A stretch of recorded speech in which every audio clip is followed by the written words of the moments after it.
Oh, I'll turn the lights on. Okay. Yeah, let me just, oh, you know what, you know how to, you want to close the window when it goes? Sure. Oh, There you go. yeah, And I'll close it. fine. Okay. Wow. Okay. Too many things all at once. And I don't need this. Oh.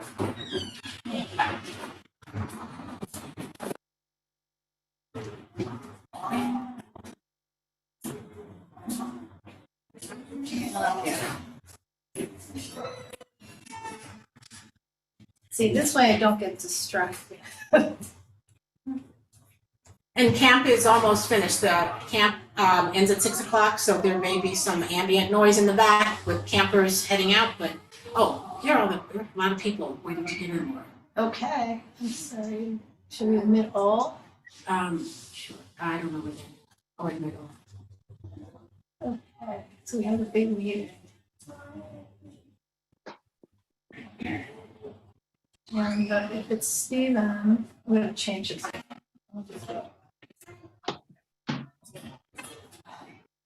Hey, everybody, we're going to get started in just a minute. Who from our applicant team is going to need to present? If any. And Steve, I'm renaming you. Are you going to be Steve or Steven?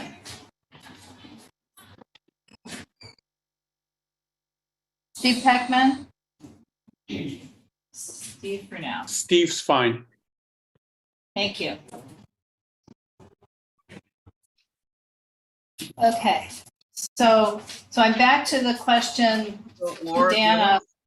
I did think of another reason why you might be the host tonight is because you were at the last meeting. Yeah, well, I guess I'm going to be, well, And the chair. it's the chair. chair, right. Dana, who will be needing to present? Is she here? I'm a little concerned that I'm not getting answers. I don't know, John said he can hear us, so, Right. well, maybe they're not presenting, I don't know. I can hear you. Okay, so raise your hand, just real or virtual, if you can hear us. Okay, so I'm going to ask again, Dana or Dana can't Therese. hear. Dana can't hear, But that's not our issue, I don't think, because everyone else can hear us. unless she's making a presentation. I'm trying to figure out who to co-host. I don't know. Okay, Therese, are you going to co-host? Are you going to present anything? Teresa Masonet. No, I'm just here to answer any questions that you may have. Okay, all right. Dana's gonna write it, so. Okay. So for now, I'm going to move to a better page. So Miguel, can you hear us? Yes, Miguel. Oh, okay. So it's I think it's only Dana. And what I didn't put in the folder is the agenda. I thought I saw it. It's in the agenda packet, Okay, but it's not on my Okay. flash drive. all right, so I'll go. Can you hear us, Dana? Oh, there we go. Okay, there we go. We'll go without headphones. Everyone else will just have to deal. Okay.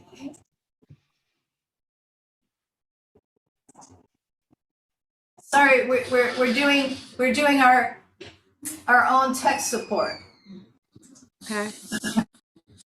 So, and that is probably why I need to sit closer.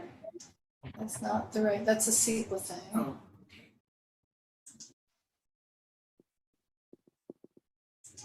There we go. Do you guys have quorum? We don't, but yeah, No, because, we always have quorum.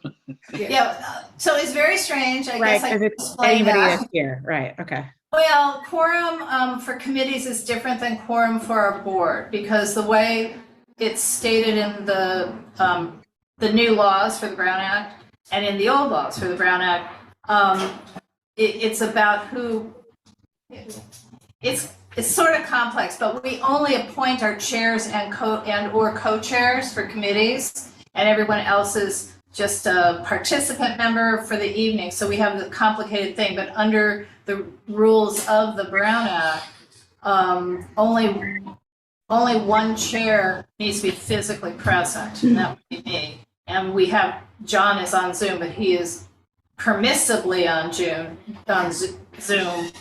just because of the way we've set up our own thing. So I guess we'll call the meeting to order. And my name is Laura Myers, and we're moving to the next page. And John, even though I'm chairing, do you want to do the welcome, call to order, review of standing rules? You bet. Good evening, everybody. Happy solstice. And thank you, everybody, for shifting the 6:15. I'm on the East Coast, so it's late here. So I appreciate that accommodation. But welcome to the UNNC Planning and Zoning Committee meeting for June 21st, 2023. We call this meeting to order. I'm John Arnold. I'm the co-chair, also UNNC board member from Jefferson Park, Region 6. And I am here with my co-chair, Laura Myers, who will introduce herself now. Right, so I also sit on the UNNC board, I'm co-chair of planning and zoning, and I live in Angeles Vista. And I would introduce to my left, Teresa Masonette. Thank you, Laura. Hi, everybody. I'm Teresa Masonette. I am on the board of the UNNC and I represent the West Adams Avenues. So, and maybe, John, what we should do before everybody else introduces is just quickly go through the standing rules, voting participation, so we can, and the agenda, and then we can do introductions. Right. So as of about a year ago, as we do our introductions, we state our status as a stakeholder. If you wish, everyone is welcome to this meeting, if you're a stakeholder or not, and to participate in the discussion. But as a stakeholder, you are eligible to vote. So we go around the room, introduce yourselves, and also your intention, your status as a stakeholder, and or your intention to vote tonight. So I am a stakeholder and I intend to vote. Laura? And the stakeholder, I am a stakeholder. I live in the UNNC boundaries. The stakeholder was defined a couple of years ago by the city council as a person who lives in, owns property in, is attends school, if you're old enough to vote, attends church, owns a business, works at a business, or was a little longer of a list, and or participates in a nonprofit organization which has a bricks and mortar address within the boundaries of a whatever the neighborhood council is, and which does work within that boundary. Teresa, Yes, and I am a stakeholder and I will vote if we are voting. And so since it's really hard for people to introduce themselves while we've got a screen share, we're just gonna kind of change the order a little bit and say, this is our agenda tonight. We have general public comments as number 2. We have one case before us, case number ZA 2023 1767 CUV CUX 3020 Crenshaw Boulevard, and then any follow-up as necessary to previous cases. What's presented to us in the city planning department sends out notices of new applications in any old business. So that is the agenda. We can stop the screen share and then go around the room, Zoom room at this point, and introduce ourselves. So let's start with, I'm going to call names because it's based on what I can see. Miguel. Hi, good evening, everyone. My name is Miguel Padilla. I'm Vice President of Development at CIM Group, and I'm here. I'm not a stakeholder in the community, but I'm here tonight to present our project at 3020 South Crenshaw. Thank you. And actually, you are a stakeholder because CIM owns property within the UNNC. Steve. I'm Steve Peckman. I'm a stakeholder. I intend to vote, and I'm a resident of Jefferson Park within the UNNC boundary. Okay, Teresa. Hi, I'm Teresa Grimes. I'm an historic consultant. I've been working with the CIM group on 3020 Crenshaw since December 2021. Thank you. Randolph. Evening, my name is Randolph Walters, and I'm an Associate Vice President of Development with CIM Group here as part of our 3020 Crenshaw project. Thank you. Dana? Hi, everyone. Dana Sales, representing 3020 Crenshaw. I am not voting tonight. Max? Hi, Max Fry, with Dana, also just here representing. Thank you. Hi, Diana, and welcome to your first planning and zoning meeting. Hi, how are you?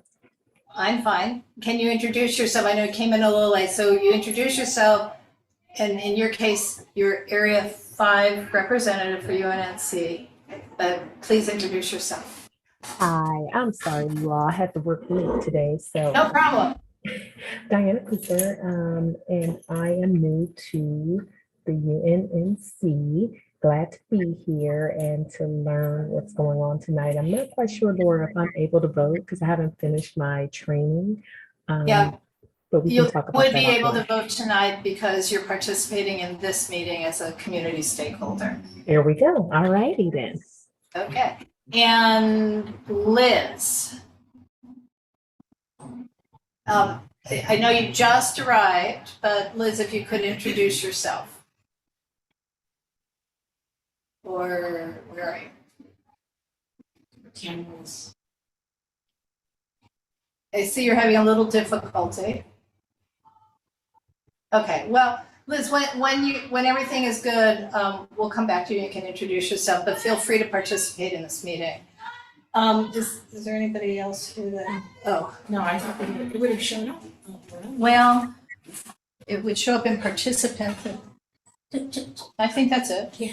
Okay, so the next item on the agenda is general public comments, and that's comments on anything relevant to the Planning and Zoning Committee of UNNC, but which is not on tonight's agenda. So anything not on tonight's agenda.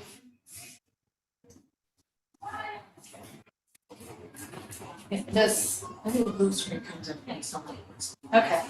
Down in John's coming in. And I see that Donna is arriving. Okay, so, so step back 1 second because Donna Jones has arrived. Donna, do you want to introduce yourself? Hello, everyone.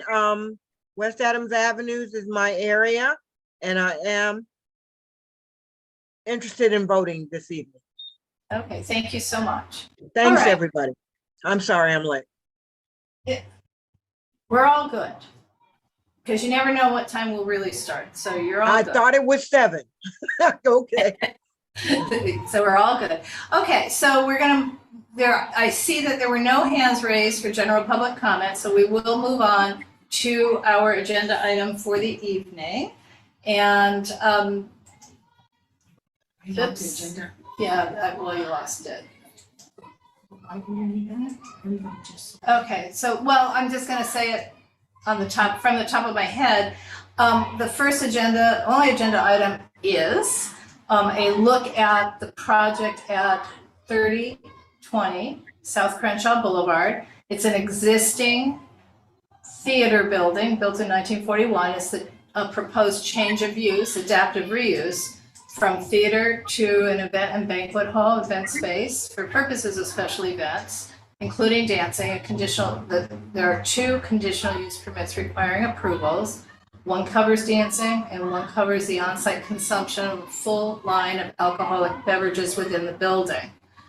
This was originally constructed in 1941 as the Crenshaw Theater. It was later an African-American operated theater. And I think, well, Teresa can tell us, but I think it was a live performance space rather than a movie theater, but maybe it was both. And then it was the LA Jazz Concert Theater. Then it was West Angeles' space, and they did performance there. And before that, it was the Kokusai Theater, associated with the influx of Japanese American community into the Crenshaw district post-World War II period. The project proposes to restore the Kokusai Theater sign, the theater marquee, and other elements with guidance by a qualified historic consultant. And we don't need this screen share now. And again, Dana, are you coordinating who's presenting what? Hi, good evening. And John has his hand up too, but can I let Dana answer first? Can you just describe what there, or Dana, can you describe what you're asking? I will go through. So I'm going to handle this with Miguel, and then Teresa is really here to help on Q&A, as there were some, comments last time if we need clarification about anything about the building. So I'm gonna Laura, I need you to enable screen share or Yes, make. for Dana. I'll do it. Yes, that's it. For whom? Yeah. For you, Dana? Me, yes.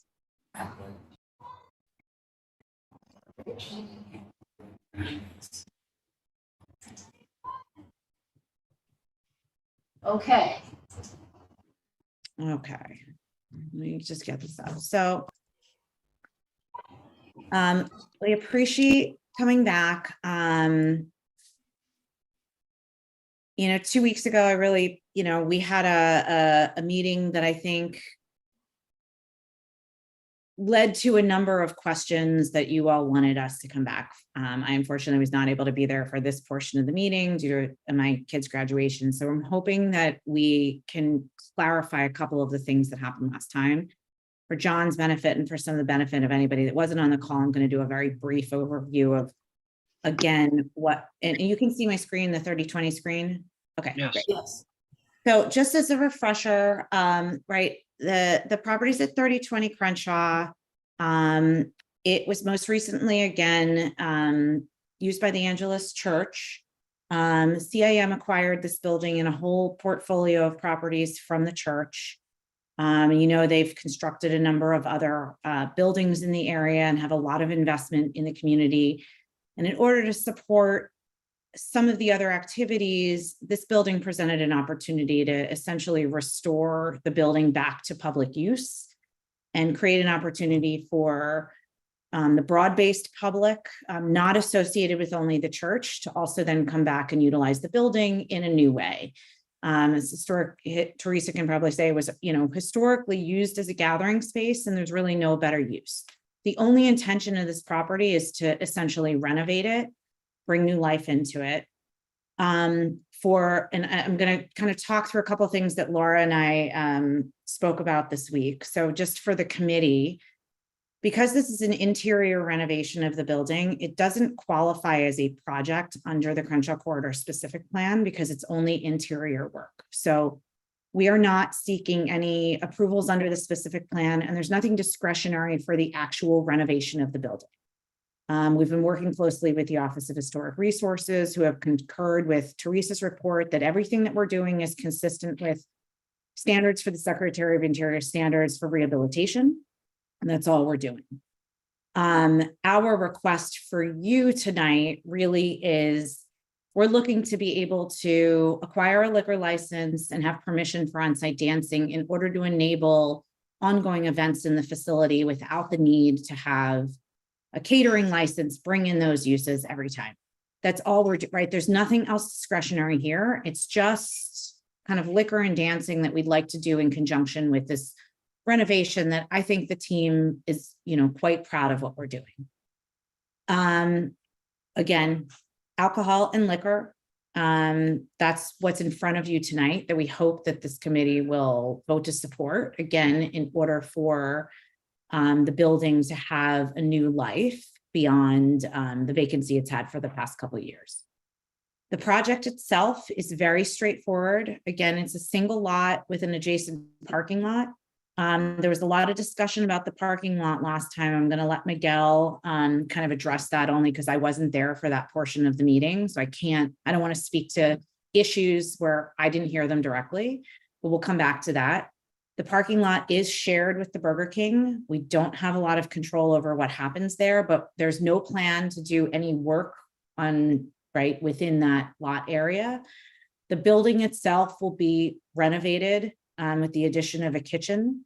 And otherwise it is an event hall, and that's really only the work we're doing. The request that we have is to allow for operation from 11 a.m. up to 2 a.m. There's no exterior work, so none of the events will happen outside. So everything is entirely interior. There should be no issues with noise or nuisance issues for any of the residential communities to the east. The building itself has an occupancy of 368 people, and we're not proposing to change it in any way, shape, or form. And so there's no fixed seating here. It's just maximum occupancy in hours that are embodied in our conditional use request.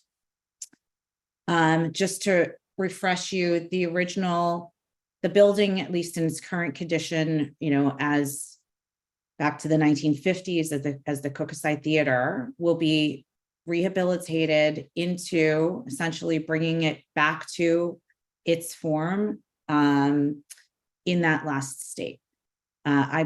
Teresa can talk to any of the details that any of you may have, but again, we are working with OHR on this, and there's no approvals that we're seeking as part of the renovation of the physical building, only for the operations inside.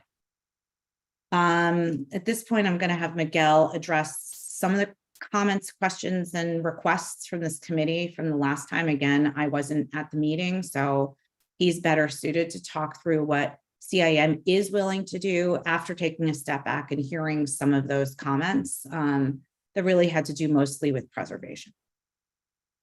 So Miguel, you just Dana, tell me when you want me to go. Thank you.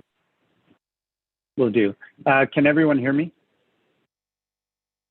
We can over. Thanks. Okay, so last time there was a request to preserve the rock garden. We have a photo of it to the right.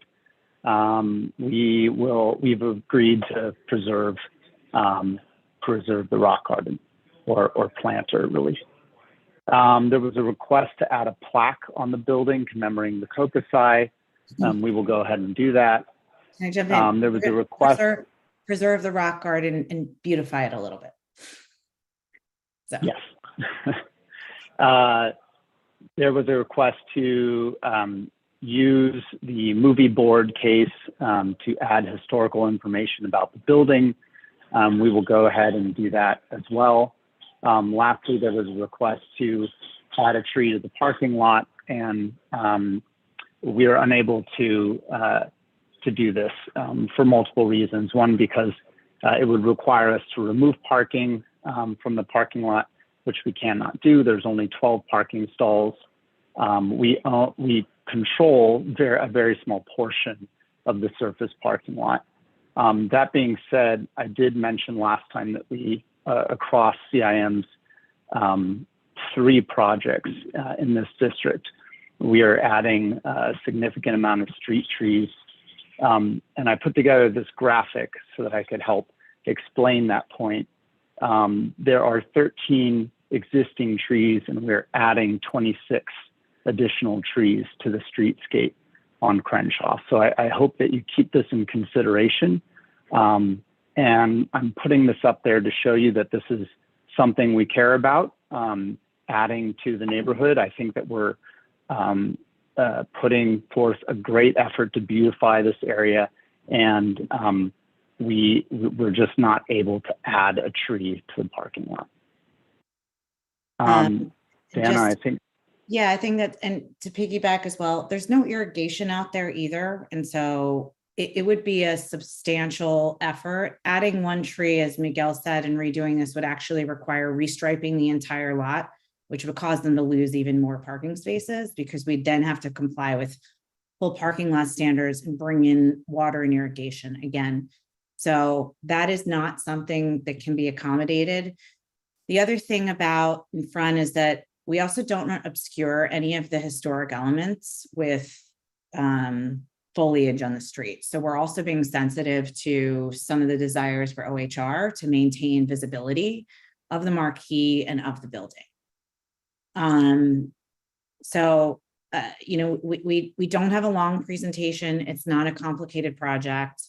We wanted to start this meeting on a more collaborative note than the last time, and hope that some of these say that we, as a group, really, Miguel, heard some of the comments, trying to do what we can sort of outside of the scope of what we're here to ask for. But at the end of the day, we would really like the support of UNNC, as we always have liked the support and appreciated it going into entitlements. We have a ZA hearing scheduled for July 20th. And so it would be great if we could go into that knowing that we have you know, a consensus project with this group. And is that the end of the presentation? That's all I have. The rest Okay. we figured we would leave for questions and comments, and we unfortunately put Teresa up here to be at your disposal, so that I wasn't the source of historical information, and Miguel and Randolph weren't. Teresa has a long history in the city and with you all, and figured that this would be a better opportunity. But again, that's kind of, you know, part of the project, but not part of what we're having you consider. So we wanted to cover all of our bases. Okay. So I think John Arnold, Steve, I see your hand. I think John had something to say. I certainly have a question as well. And I got you too. And- So in my, Okay, sure. And then should they stop the share? So, you know. Well, I know John had a question. I have a question that is relevant to this shared image. So I don't know what John was going to say, but I'd like to ask a question that might be a Teresa answer, it might be a Dana answer, it might be a Miguel answer, and then it'd be better to stop the share. And sorry about that. So what I'm seeing, because I did a little more look-see, there's a terrazzo floor, and then there's all the, you know, the movie poster thing. So it's a nice image, and the image is showing us the terrazzo floor. Is that being retained in the exterior lobby? Yeah, Yes. yes, that's being retained. Okay. So then I guess we should stop the share so we can have a conversation. Sure, and I'm happy to go back to anything if anybody needs a reference point. So John, so my only comment was if Teresa Grimes had any further comments on the historical nature of the building or what was being done. But if that was just making. well, no, I would like to hear from Teresa. Oh, sure. Well, thanks. It's nice seeing all of you. As I mentioned, I was actually brought in by CIM over a year ago. And I think that it's always better when the client or the applicant brings me in sooner rather than later, so that I'm working ahead of the architecture team. And that's what they did. So I kind of further explored, as I'm sure you're aware, the building was identified as potentially eligible by Survey LA as neighborhood theater, but Survey LA was just kind of scratching the surface. So I dug a little deeper into the history of the building. And Laura, you're correct that in 55 to 56, it was a live performance theater. It was the original location of the Ebony Showcase Theater. It was owned by Nick and Edna Stewart, and they were here just briefly before they moved to a permanent location. So you were correct in your recollection. The exterior as a neighborhood theater, it wasn't identified for architectural significance. It was identified as neighborhood theater, and as often is the case with neighborhood theaters, the architecture was fairly modest from the very beginning. And the exterior of the building is fairly intact, but the character defining features are really concentrated on the street facing west facade. The north and the south facades are just plain brick walls, as is the east facade. Really, the only and everything that you saw in that last image inside of the, I guess I'll call it the vestibule of the vestibule, because I considered the lobby on the interior.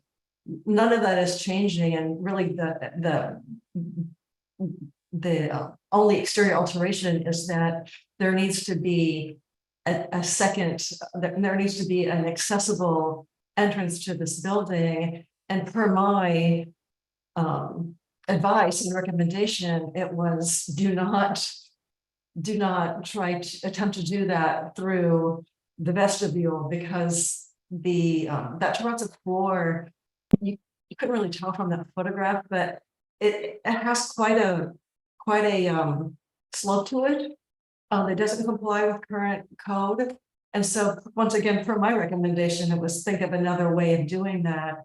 And so that would be off of logically, it would be off of the south facade from the parking lot. So that's basically extent. And then otherwise, that's then otherwise the other work is restorative. It would be the main character, the fun part of the original design was the signage, which has been gone for a while, and I think one of the benefits of the project is bringing that back. And then otherwise, we're just talking about cleaning the building up on the exterior.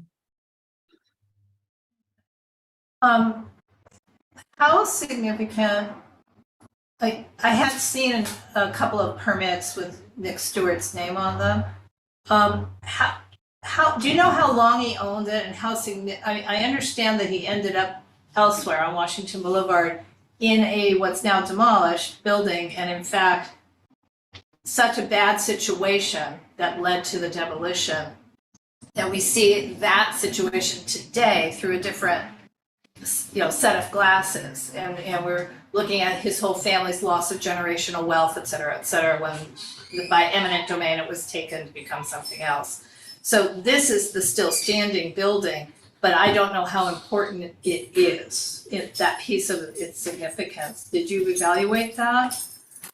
I did and I didn't. I did consider the fact that Survey LA only kind of considered the association that the Japanese American community had with the building, which was significant. It was basically 25 years. I actually argued that, like a lot of our buildings, they're like onions and there's layers of history here.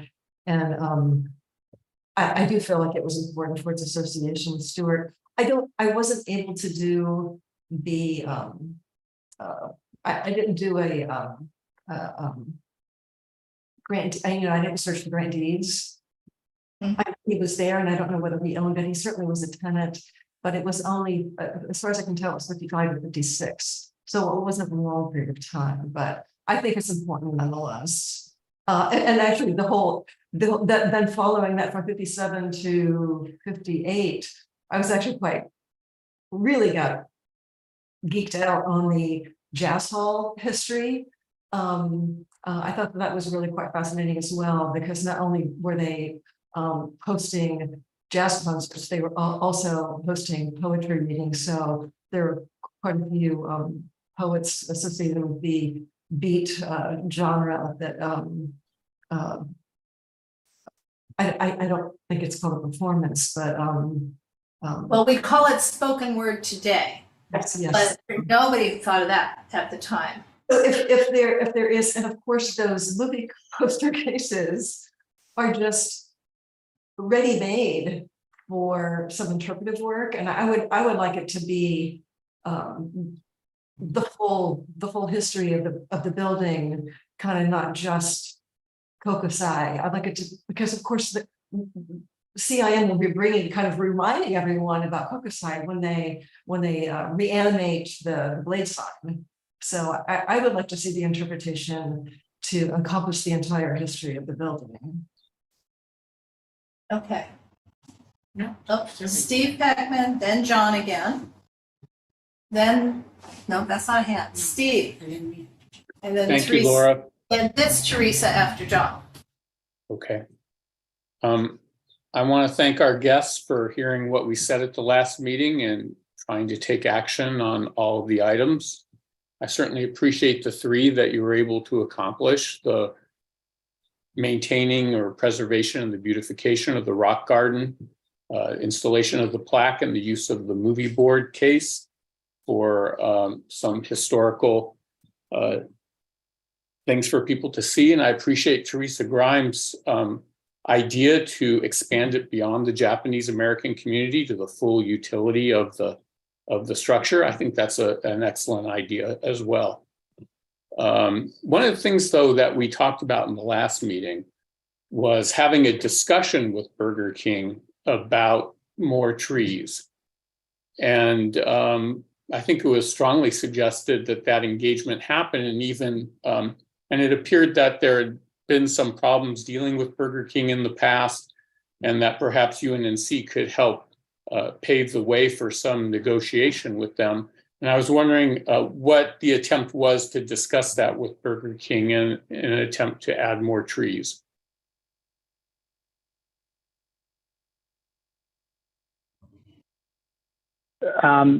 Dana, could you please put up the site plan for me to address the question?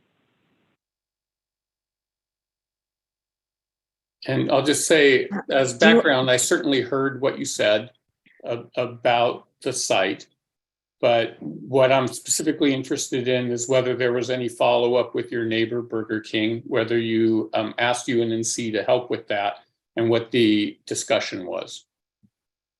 Miguel, do you want an aerial or do you want one of the graphics that we put up?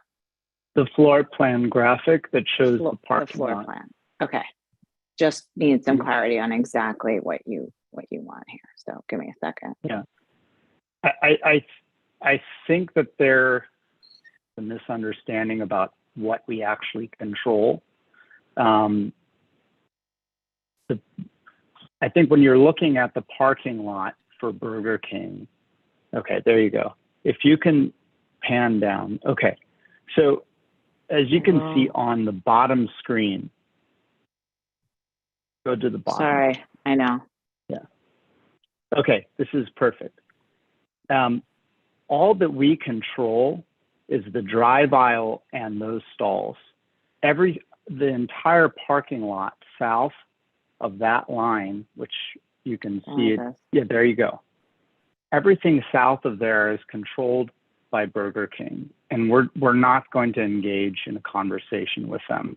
They're a different owner. They can do with their property what they want. And I frankly, I personally sit on a board myself, a neighborhood council, and I've never heard a request like this. We were able to respond to what you requested of us for what we control as our own property, but we can't be an advocate to go to other owners and ask them to do various things with their property. I don't think that was our request. I think our request was to figure out with Burger King, since you share a line that's been outlined here or highlighted here, about whether along that line or someplace in that area that a tree or trees could be placed. I hear you that you don't want to talk to Burger King. I hear you that you consider this unprecedented, but for the UNNC neighborhood, we often ask when people are coming to us for support to increase the green space. We had quite an animated conversation about this during the last meeting. I'm kind of surprised that you didn't want to talk to Burger King about it, but that's your choice. Again, I appreciate the other 3 items that you were able to accomplish on what you consider the property that you have control over. And I certainly appreciate the additional trees on Crenshaw Boulevard, but I think each project is unique and needs to be addressed as an individual project. Thank you. Thank you, Steve. John, then Teresa, then Donna.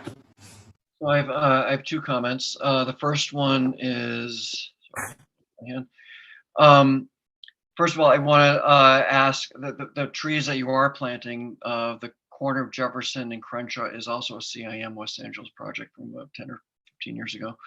And the trees did not thrive along Crenshaw. So what I would hate to see is all the trees that you're planting, the 26 that you're adding, do not thrive and they just become weedy tree wells in the future. So I think it's fairly simple to going forward, even though they're on city property, is to make sure without irrigation that those trees have a running start for 2 or 3 or 4 or 5 years. That means watering from a watering service like KYCC. I'm sorry, KYC. I'm not can't remember what the acronym is. Right. But so there is services. So I'd like to make sure those trees thrive rather than just wasting money and having them die next year. So if you could add that to your things to do, and maybe even replace the trees along along Crenshaw at the 99-cent store would be great. The second thing is just more of a curiosity, but it has maybe some bearing. Miguel, is the business model of the activity, the events that will go on there, do you think it'll be 7 days a week, or is it more for weddings and special events, or do you think it'll be just an ongoing something going on every night, or is it going to be a full capacity? what's CIM's vision on who's going to be using it as an event space? In terms of frequency, I think it's open to demand. I mean, right now we're asking for full operation hours, but I don't know how, what the actual demand on how frequently those events will be. So I'm sorry if I can't clearly answer that question. I mean, the vision was that this is going to be a space that could be used for weddings, for conferences, for any kind of banquet halls, for events. It could be used for a concert, and so it's depends on how much demand there is. We do think that there's limited banquet hall space in this portion of Los Angeles, which is one of the reasons we wanted to bring this use to the area. So what I hear we is hope that there's high demand for it.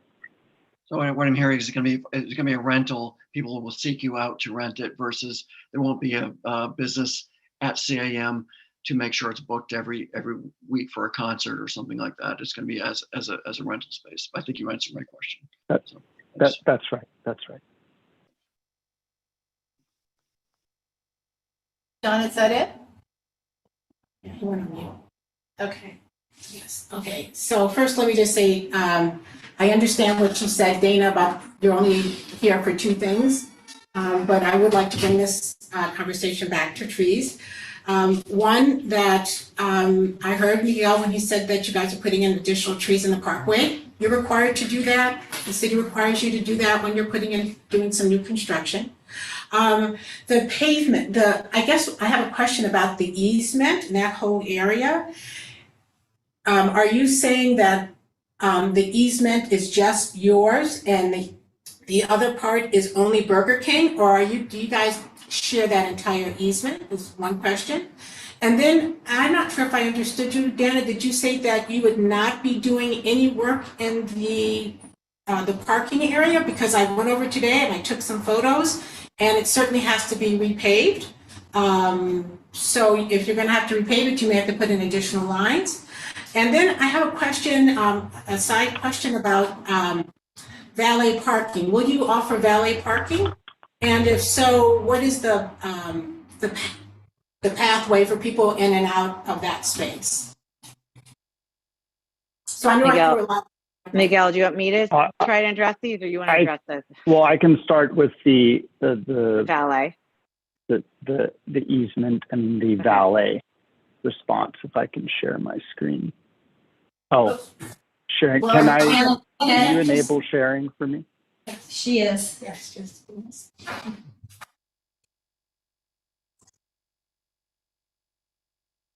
And while that's happening, I keep forgetting that Teresa has a remote cursor and can just do things. and while he's pulling that up, and at this point in time, again, the project programs do not anticipate repaving the parking lot. Repaving is one of those. Well, maybe you'd like to see the photos I took today? Yeah, I think she's correct.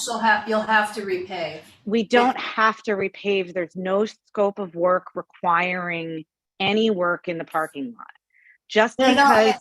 Just because something is not in good condition does not require it to be repaved. If CIM operationally decides that's what they'd like to do, that's one thing. But I just want to be clear that there is no work being done in the parking lot, and there's nothing that requires anything to be repaved, regardless of how broken the asphalt may be or otherwise. So the presumption that has to be done in order to accommodate this project is just not true. And I don't want to say that to be dismissive. I'm just saying it so that there's some context about what exactly we're doing. If this committee chooses to not support our request for alcohol because we're not installing trees in the parking lot, that is your purview. But there's no nexus for that.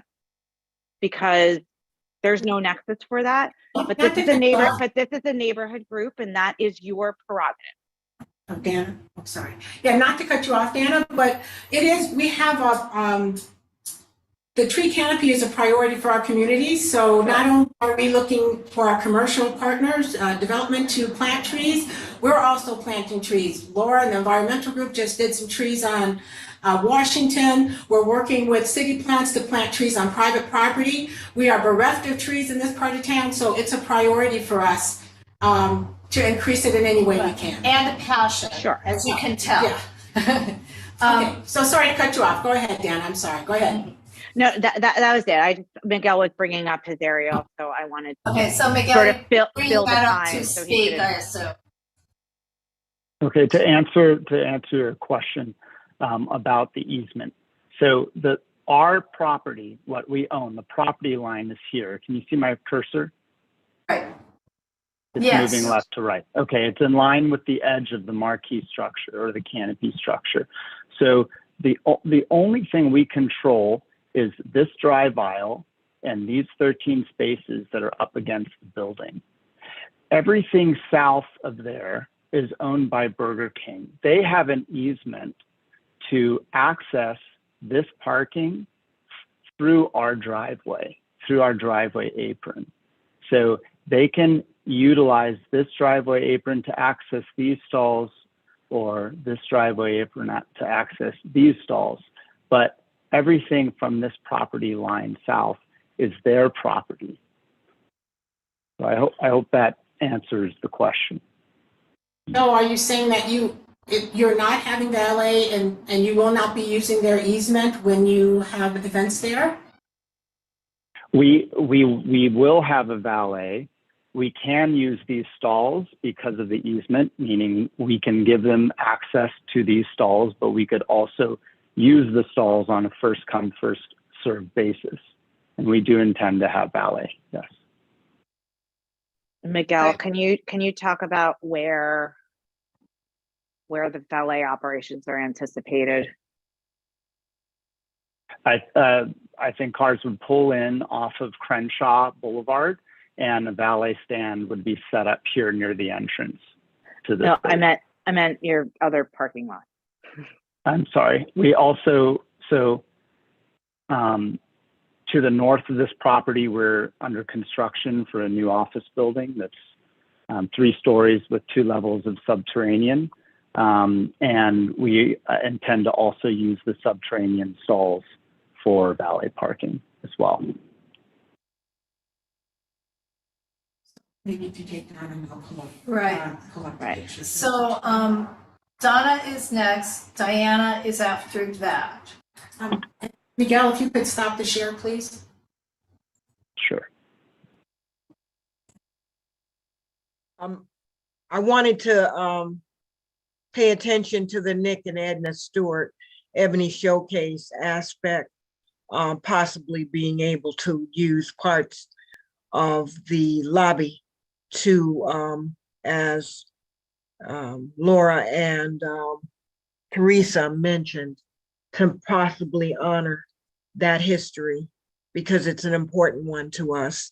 And the loss of the area on Washington did not give the opportunity to do that, and very much important to the community, as well as honoring the legacy of the Kokusai. So I just wanted to raise my hand in support of that. Thank you. Diana. Hi, thank you all for having me on the call. So there are a couple of things I want to address being a part of this community, born and raised in Los Angeles. And this particular community has a lot of issues with, substance abuse, alcohol abuse, and things like that. So I'm a little on the fence about just the open liquor license. I may be more in favor to maybe a restricted liquor license, like as far as beer and wine, but not necessarily a full scale. That's one thing I'm concerned about. The other thing is I'm concerned about the affordability of residents in the community. I know it's open to everyone, but I specifically feel like residents in the community should be able to afford to rent or lease something out where they live. So is there any way to address that, especially maybe to nonprofit organizations? Would you all be open? I don't know who's going to be managing the leasing or the bookings of the facility, but is there any way to implement some type of discounted rate for nonprofit organizations or, you know, things like that so that certain groups can afford this facility? Because I'm sure it's going to be absolutely beautiful when you all see the building being built. I didn't know that you all were a part of that either. I kept saying, what is it that they're building here? And it is making that whole Crenshaw corridor look really, really nice, and we really need it.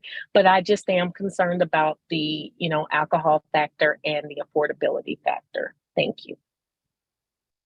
Thank you, Diana. So maybe I'll address the alcohol piece, and maybe Miguel, if you guys as a company are willing to maybe consider that, and we could maybe by the board meeting, you know, provide some response on that.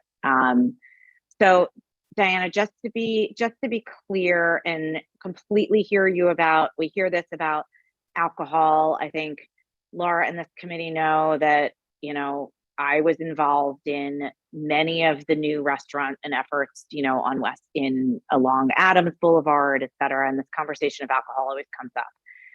This is not, though, a sort of public consumption place like a restaurant or a bar or something, right? There is no, it's gonna, when you have an event hall, or like anywhere you go, there's basically two ways that you can have, like, we'll use a wedding. We've used the example of a wedding a couple times tonight. Either the facility has its own licensing and they are able through their own licensing, and it's basically the only way that you can serve. They set up their little bars and they have their wine and their whatever they're going to provide there through the facility, or they bring in a third-party catering operation who's required to hold that license. Every event can choose whatever they would like, right? You may go and they may have like a luncheon for the council office, and they may choose to say, we're going to have beer and wine only. There may be a wedding where they choose to have a full line of liquor. There may be a wine tasting and that's all they have. There may be an event for microbreweries or whatever they're going to do. And so the notion of the full line allows flexibility, but the concerns that generally come up about public safety are usually related to restaurants, bars, and some of the other, right, sort of in and out activities that are less controlled.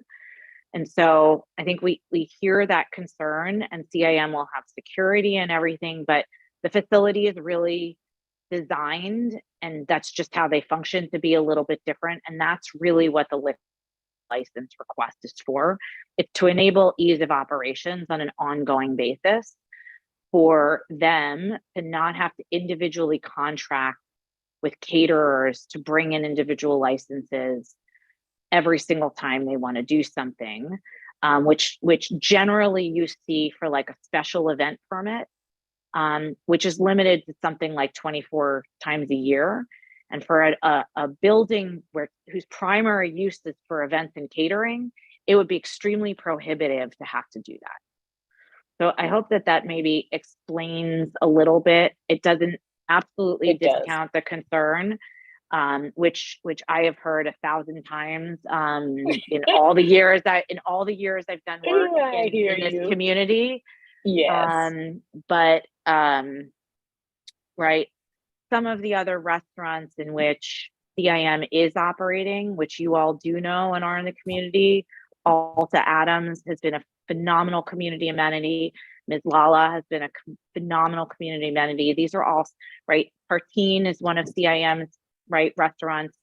It goes to demonstrate Pasta Bar, right, the quality of the venues and the security and the cleanliness and everything that has been invested into the community, and this will be no different. Oh. Okay, so sorry, I talked for a long time on that answer. No, that's good. Dana, could I just ask a clarification question though? Sure. If for whatever reason the zoning administrator said, you know what, I'm only going to give you beer and wine, I'm not going to give you a full line. I don't think they'll do that, but let's say they didn't. Would a person who is renting the space and they really, really, really want a full line for their one day, could they still bring in a third-party caterer who has the full line license? So not granting CIM the full line license actually takes away some community control. Right. However, that's not right. Our request for the request for full line of liquor and is actually in a different, like it's a completely different request under the code.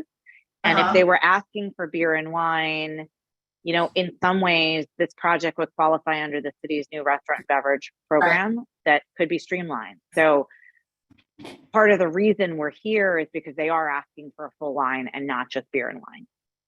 Got it. Okay. And Diana, I know you had a second question. I've lost track. Do you want to remind us? It was about the affordability factor. Right. And would establish some kind of, you know, some kind of incentive program for locals, which Miguel, I don't know that any of us on the call are prepared to answer, but maybe that's something you could talk to ownership, you know, talk to the company about, and by the board meeting, maybe have some thoughts about that. Right. It may not be something we were prepared to discuss today, but you know, we don't have a lot of places that like you are trying to bring to the community. And it would be a shame that it would be in our community, but a lot of people wouldn't be able to afford to even, you know, utilize it due to the affordability factor. So if that is something that they can take back and, you know, and I'm sure you all would be very profitable. So, you know, being able to discount it to nonprofit organizations or things like that, I think would help the community and just would just also show goodwill that you all care about people in the community being able to utilize the space as well. Okay, so hopefully there will be an answer, something that can be answered at our governing board meeting, and because I know unless Miguel wants to answer it off the top of his head, but I doubt you do. So no, okay. I'm not prepared to respond, but I will certainly discuss it with the owners of our company. All right, thank you. Thank you. Hi, Mitchell. I know you missed, unless you were watching us on YouTube, missed the first part of the meeting. I'm going to go back to this just for his benefit. Right. Thank you. So we might be answering your questions because mostly they're a yes. Yeah. Miguel, do you want to maybe for Mr. Matsumura? Sorry, I don't have my glasses on. Matsumura, hi. Yes. Maybe Miguel just kind of go through this again. Sure. Because I believe that he was the gentleman that initiated some of this dialogue. Correct. Sure. Yes, I'm sorry I wasn't here earlier, but go ahead and go over it. We're going to restore and preserve the rock garden. We are going to add a plaque commemorating the Kokusai, and we're also going to use the prior movie board cases to provide information on the historical nature of the building. And that will be not just for the Kokusai, but as Teresa had mentioned earlier, for the entire history of the building, including the Kokusai period, of course. Yeah, that's good news. Just let everybody know who I am. I'm Mitchell Matsumura, and I'm the president of the Greater LA JACL, Japanese American Citizens League. It's the largest Japanese American citizens organization in the nation, 100 chapters. And Miguel and I have been talking for about 6 months And we were talking about the sign, and Miguel has told me that the sign, the Kokusai sign right in the front, will remain there. And the eye is missing, and CIM is going to repair that. So just to make sure that I heard correctly, Miguel, the rock garden will not be touched. It'll remain the same. I mean, of course, around it, maybe we need to bring it up to speed, kind of repair it, but the actual rock and the small rocks on the bottom, you're saying we're going to retain. That's right. We're going to retain it. Yes. And let me tell you why that's so important in the Japanese American community, because that's the only thing there left that is Japanese. So it's really important because we know that, for over 50 years, for at least 20 years, it was a Japanese American theater. So it's really important. Now, the next thing we were really concerned about was the some sort of plaque. Okay, so you're going to do the plaque. Do you have a location for the plaque? I mean, do you have an idea? Because we were thinking outside, like on a wall in front, not hidden inside. Yes. Okay. It will not be hidden inside. It will be outside. Okay. Okay, that's good to hear. Good to hear. And then let me tell you the idea that we proposed at the last meeting in terms of the poster cases, okay? We were thinking that some sort of historical description of the Kokusai, and when it was founded, what kind of movies were shown, some sort of historical. But also, I also want to include, the other previous owners of the Kokusai, including the Los Angeles church. We should include any and all history, and then that's going to be in those poster cases that Miguel said that they're going to keep the original. So you're saying that you're open to that? Yes. Okay. And we will, people from the Japanese American community, be happy to meet with you in person, or wherever you have a project manager, to help write the plaque. In fact, we will propose to you what we want to say on the plaque. Okay. And we'll propose to you what we want to say for the Kokusai part.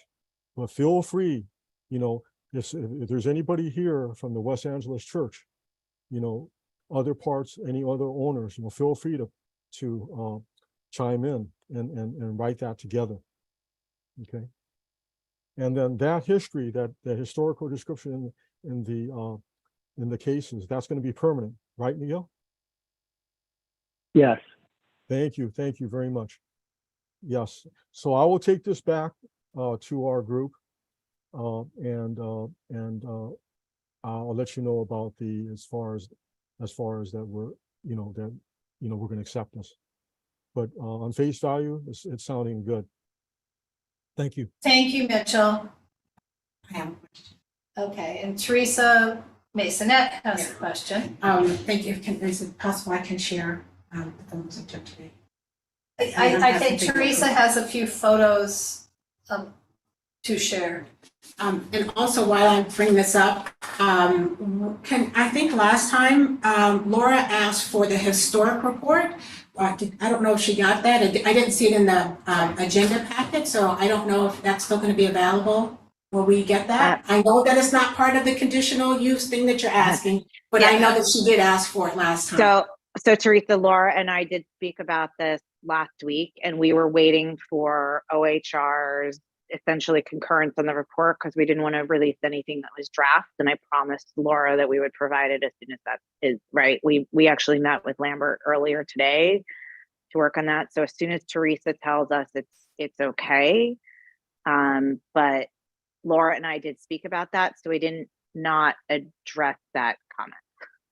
It was just not ready for the agenda pack. Okay, but will we have it before the governing board meeting? Or Teresa, do you have again, I hope so, although.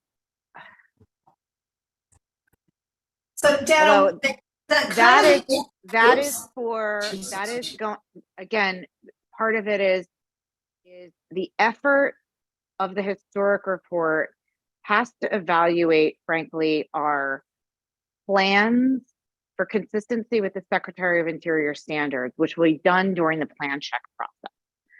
What Teresa has done is essentially an evaluation of the character defining features and recommendations on how to modify them with some preliminary preview of this building. But the process, because the building is not part of our CEQA, is that report will not really be complete until the plans are developed to a point where she can then evaluate them for plan check. So I understand this is a unique situation in which what you're asking for is not done at this stage of the process. And it's not that we're not trying to provide it. It's that what you want, we don't have.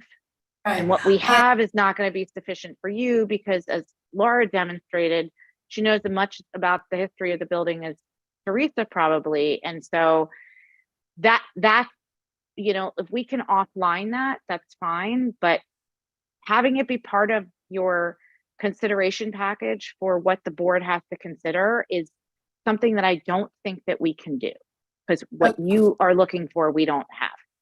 Well, let me ask a quick question, because if you've been meeting with Lambert, then at least there's been an outline. I think for the mitigation, I'm going to use the phrase mitigation measures, but you know, the retention of this, the restoration of that, that's based presumably on some sort of list or evaluation that Teresa has done as to what are the character defining features.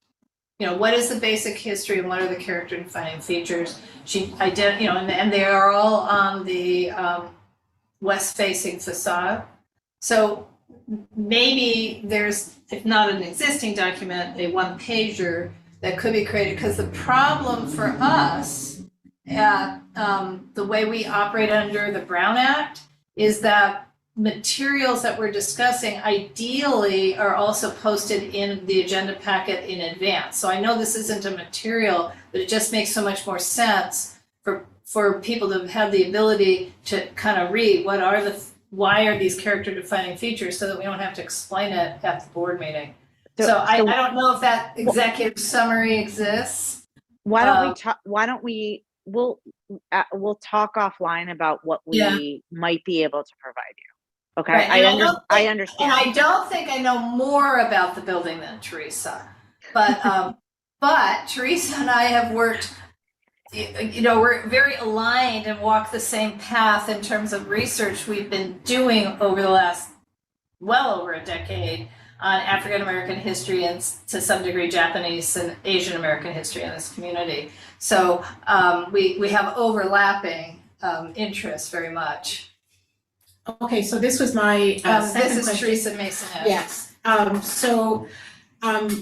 just want to make sure I heard you earlier, Dana. I know that you said they are not required to repave, but are you saying that this will not be repaved? I took this at 4 o'clock That's not really today. a Dana. That's a Dana. Miguel. No, Miguel. we are going to repair the parking lot. We are not going to do it now because the parking lot is going to be used for construction equipment and materials to be staged for construction. Yes, of course. So, and we're not asking for a tree now. We're asking for it once, construction has taken place.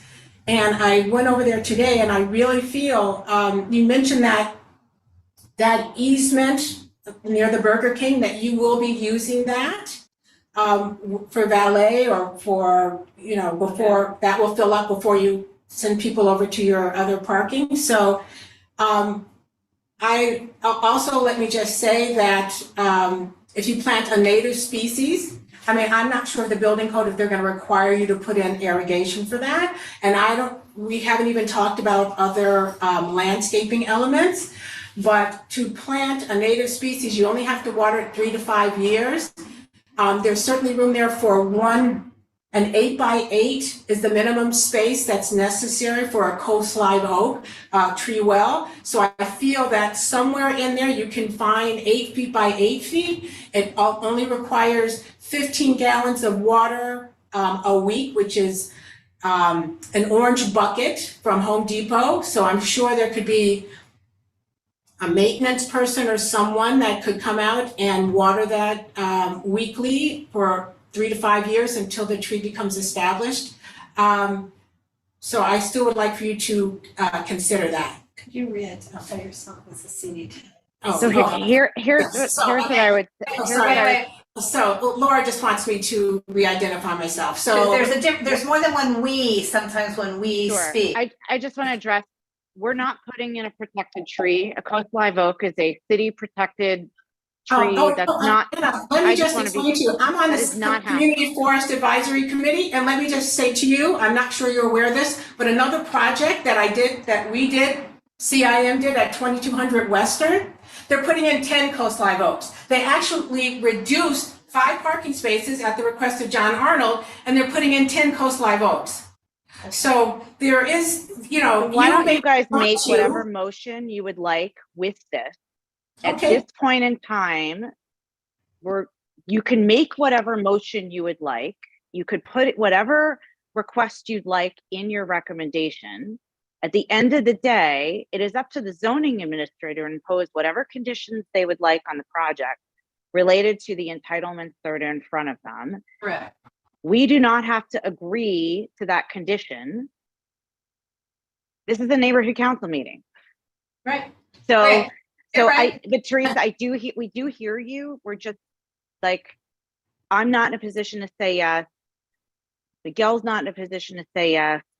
We have conditions that come out of this committee all the time that say, to the extent feasible, or make your best efforts, or try as much as you can to install parking lot trees that are not requirements that say, if you don't support this tree, we're not going to support this project. And there's a very big difference. So I maybe put that out to you to see if we can come to some place to move this along with regard to this issue. Because I'll go back to what I say, which is if UNNC does not want to support the operations of this building because CIM is not willing to agree to put in a coast live oak in this parking lot tonight, that is your prerogative. We're still going to go to hearing for the requests that are in front of us, which are for liquor and dancing.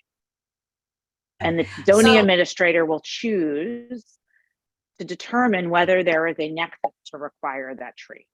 Correct. So I can't, so sorry, because I'm gonna have to move. Well, I do see it's 7:30. I see Mitchell has his hand up, but I wanted to move back to John, my co-chair, and hear his thoughts. Could I just interject just for 2 minutes? 1 minute. Okay, 1 minute. Okay. You guys caught me off guard. Okay. There is one more item that is important to the Japanese American community. And what it is the film projector that is still there in the building. Could I share a picture of it? Yeah. Yeah, but just keep this all to 1 minute. Yeah, I promise. I just want to show it.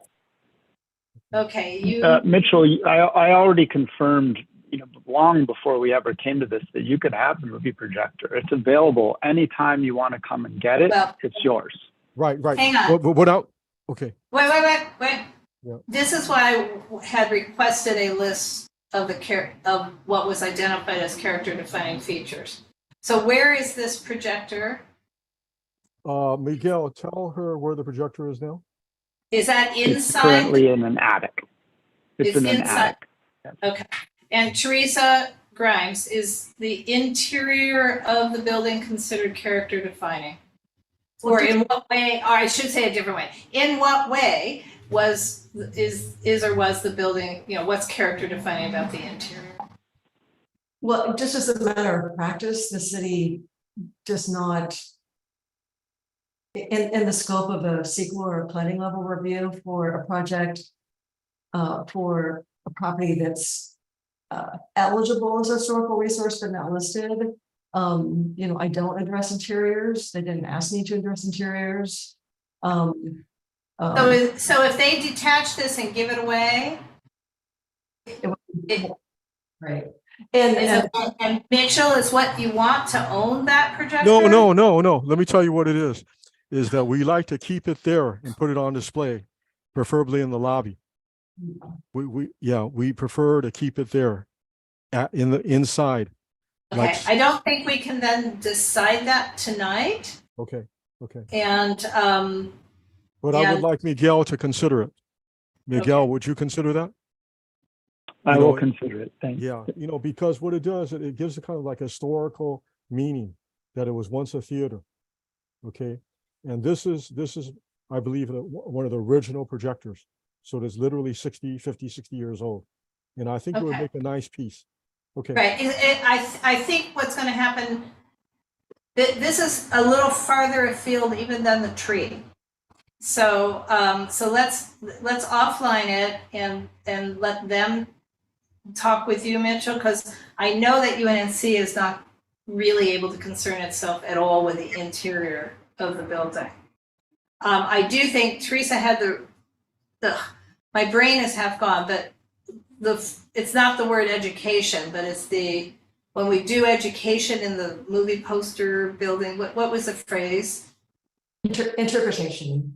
Interpretive exhibits or interpretive displays. So I think there's some opportunities for that. There might even be opportunity for, because I know there's some oral histories actually related to this building already in existence where you push a button and hear it, but that can't be something UNNC is considering. And I feel the project. That's fine. That's fine. I believe that Miguel and I, we can work it out. Thank you. Okay, and if we have to, we'll discuss this at a future meeting. Okay, so Okay, I'm trying to, because we started early, we also should end a little early, and not go for 3 hours, for God's sake. So, and John is being very patient. My kids would appreciate that right Yeah, now, well, who are starving and waiting for me. Yes, I was already at one UNNC meeting last night where they were discussing how they were getting hangry. So, John. So what I hear is I know that, for lack of a better word, forcing the applicant to do all these bells and whistles is not in the scope of the CUB. I get that. That said, everything that I've heard, the projector, trees on Crenshaw, trees in the parking lot, preservation of the rock garden, having Japanese history highlighted, whether it's in the sign or the movie case, all these things make a better project. They make a better community. They make a better everything. And CIM is learning this on Adams. Adams is turning into a great street right before our eyes, where before it was nothing. So to me, I think, lack of, not forcing, but acknowledging that these would make a better project both for business and for the community, and to consider really when the paving comes, is there a way to get the tree well in? I see little corners of opportunity, restriping, can you make them compact stalls? All these things add up to space. So I'm wondering and then trees on Crenshaw have no irrigation. So the tree in the parking lot could have no irrigation too, if it's taken care of with just a maintenance program, as Teresa noted. So I'm wondering if there's some way to make it a better project for everybody, including for business purposes, because all these things are improvements. They're all good things. So John, do you think though for a motion, do we want to in effect make a bifurcated motion where we're recommending to the governing board, and nobody shoot the messenger, but we're recommending to the governing board support. No. I'm hearing Teresa say no before I've even said my words.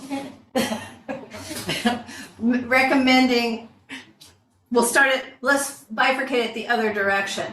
That all the things you just said, John, that we believe it would be a better project if it had, this, and this. We are appreciative in particular of the historic preservation efforts. We hope there could be an effort as well to green the project more in the parking lot. She just said she wasn't gonna do that.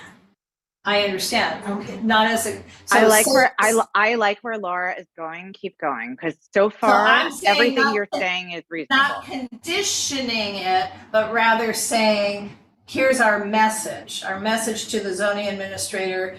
which by the way is also a message to CD10 and other decision makers in the end. These are our hopes and dreams. That said, we, our choices are tonight in terms of the rest of the motion is we support the application, we oppose the application, and the third choice is we support with conditions. And you're saying to us we can't condition the parking lot trees because the parking lot itself, in effect, is not a request. It might essentially is what you're saying. Yeah. You can But you're condition also- whatever you want, right? What I was clarifying, especially when you and I spoke last week, is the parking lot is currently not part of the scope, right? Correct. It's not part of the scope. If Right. you would like to make a condition, making it part of the scope, that is your prerogative.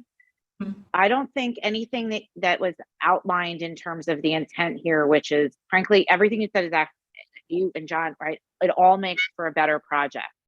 I think any letter from UNNC that says all of these things we think would make better projects, do as much as you can and do the best you can, right?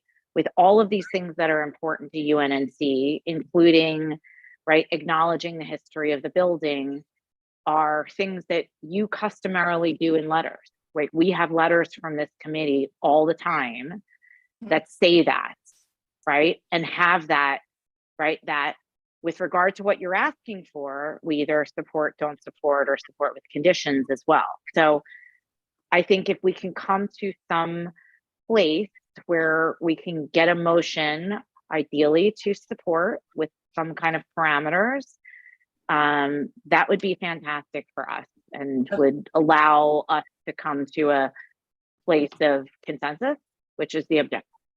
Right, or compromise. Or Which is- compromise, or Well, not the same, correct. which is not the same result.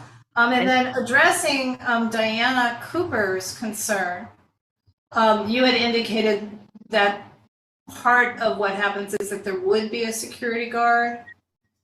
But is the part of the function of security to help assure that there's not over drinking? Because I do think this is not a bar, this is not a restaurant, but this is a venue where if people have overdrank, overconsumed, there is, the issue upon leaving, and I don't know what the role of having a security guard is, and is that part of a conditional use permit? Security is often part of it. Well, you had mentioned, somebody mentioned there would I be. said security. I don't know that I said security guard. It could come in many Okay. different forms.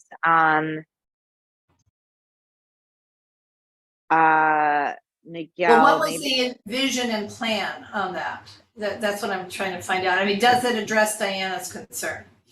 Have you all, Miguel, have you all talked about security plans yet? Cameras or security presence? Teresa needs to sign off, unfortunately. Okay. And I'm gonna start pumpkining very soon. I Hangry children. Right. And you don't even want to know what's happening with a little kitten at my house. Anyway, so Miguel's going to answer that, but my question was, is that something the CA would require? And the answer could be no. It's usually only required if LAPD requests it in some way, shape, or form. I think reasonably, right? All commercial buildings in the city have some kind of camera and web security today. That's like kind of a norm. Right. And then Miguel, probably if you had some kind of event, there'd be some kind of private security, but I think that's right. Well, it's going to be dictated by the function and not necessarily mandated as a requirement for 24-hour operations, or not 20, right? Whatever the hours. Does that sound right? That sounds right.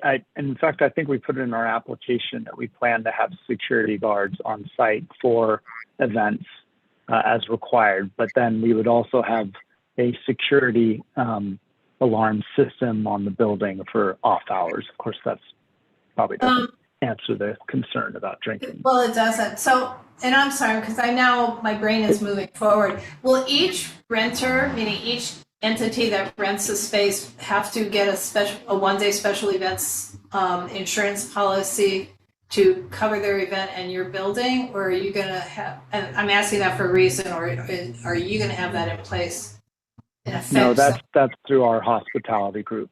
Our own in-house hospitality group will manage and run this building and the events. Okay. So that would be through us, Only not by the because renter. of late, I've had to get special event insurance repeatedly for UNNC. But one of the questions is, will alcohol be served? If yes, will there be a bartender serving it? Will there be security? So clearly, insurance companies are very concerned with the same thing Diana is, which is not what happens in the building, but what happens outside the building. So, meaning, I think, overconsumption. So these are just food for thought. I don't think UNNC should weigh in on that exactly, but if it is something the ZA considers, then we should.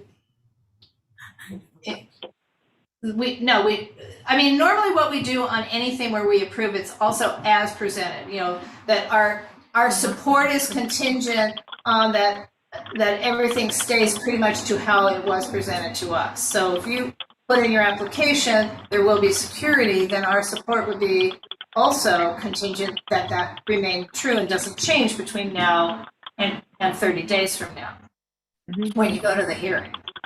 So, all right, we do need to do a motion. So, yes. So, John. My feeling is if we vote no, because for whatever the reasons that we want to condition, and that passes, I believe that we're going to disempower ourselves, that they will not approve it based on something that's out of scope. I think to empower ourselves to approve it and write a positive letter about what we want from this project, say, and I know it's very optimistic of me, and that's my job. I've been like that for 20 years now. I'm sorry. Is that we offer the things that the community is interested in: trees, Japanese heritage, anything else that we want to add, the maintenance of the trees, and just go on goodwill. Because I think if we condition it and reject it, then So are you suggesting, sort of along the same lines I was suggesting, that we not do, well, in other words, our choices at this moment, at a 7:45, is we're not going to sit here and draft a letter, meaning the letter from UNNC, but we have until July 6th to draft a letter, really July 1st to draft a letter, or we need to do a motion. So John or Teresa, because I think the two of you for sure are not in total agreement. So how do we come up with a consensus? No, we need a consensus motion, don't we? We're trying. Yeah, but I took a stand. Yes. And I think everybody on here understands my point of view. So John could certainly make a motion that he just I'd love said. somebody to type a motion into the chat, if at all possible. I don't know who's on what, thing, but what is that motion? And I'm trying to bow to my co-chair a little bit here, but I don't know, John, what technology you're on. Do you want me to take a stab?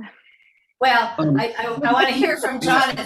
If he's I don't know if you're John on a knows I'm a phone really or good writer. Computer. That's the thing. John's a good writer, but only if he has a computer. If it was me, I would agree with what you said earlier, Laura, which is to support the CUB, because the CUB is fairly simple. Apart from Diana's concerns, which I think were addressed.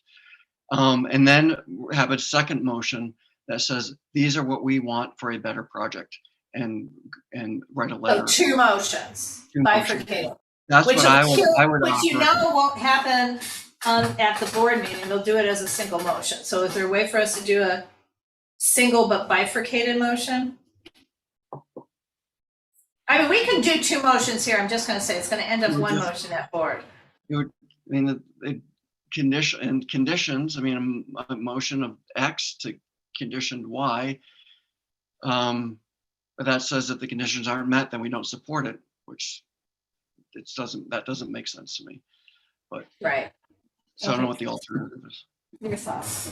Well, my feeling is, John, and I've stated this before, And I'll try to type. yeah, this is an emotion, this is just more of a discussion, Right. that developers can do whatever they want to do. And we've seen it, we know it can happen, we've seen it with CIM. So I feel like for us to request one native tree, I said coast live oak, but I'd be happy with another native species, is not much to ask. I just demonstrated the condition of the parking area. It's a shared easement. As Steve mentioned, nobody made effort to talk to Burger King. I certainly would be willing to be part of that contention, to go out and say, hey, can we work something out where we can get a tree in here? I don't know why they wouldn't want a tree. It just enhances the parking for the people who are eating over there. So and I understand that they're only here for these 2 things, but at what point do we take a stand? Trees are important to us. We're fighting for them here in our neighborhood council. I'm fighting for them for CD10 as the rep on CFAC. I see it, what's happening in South LA all the time about tree removals, and many people are working to increase our tree canopy. It's important. It's a commercial corridor, so we know there's a lot of traffic. We know how much carbon is going to be sequestered, the amount of pollutants that are going to be captured. And the air is going to be cleaned if we have a beautiful shade tree there. So my position is, we want a tree. So however we need to word that, yeah. I have a feeling that if we say, well, you can see since this is no longer secret typing, it's public typing. Yeah. Well, plus it's on YouTube, so we can always go to YouTube and pull it up. Right. But I'm saying, I'm going back and forth, but here we are, yeah. But if we say, and I get it, John, we work with them a lot, so we want to have a good community partner. We want to be able to, for them to see us as a good partner also.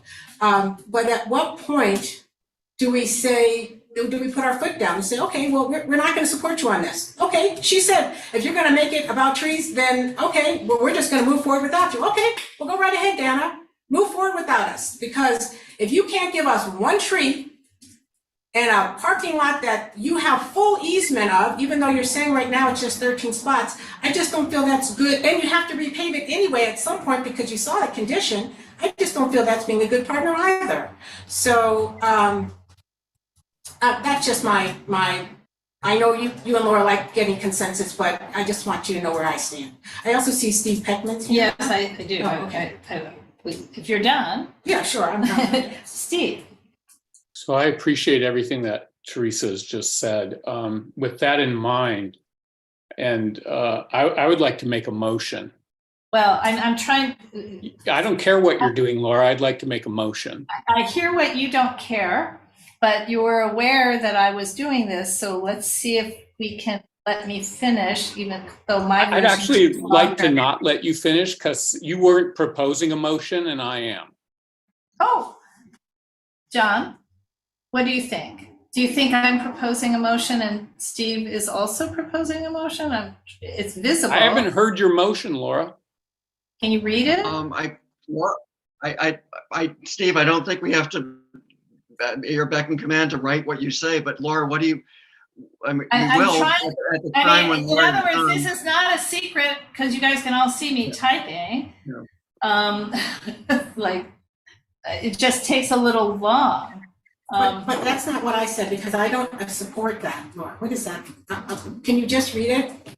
I mean, well, are you and John going to make this motion? I'm And is trying. Steve Peckman allowed to make a motion at? Well, our usual rule is that you can't just suddenly jump in line ahead of somebody who's in the middle of trying to make a motion. So you're going to make a I'm motion, trying. then you're gonna try to get a second, and if not, then we'll be able to hear Steve. Or Correct. should we allow Steve not to necessarily make a motion, but to, Well, we certainly can allow him to tell us what he wants to say. I'm just saying, normally if I said I'm writing a motion, or Sally Sue said she's writing a motion in the chat after the chair asked someone to write a motion in the chat.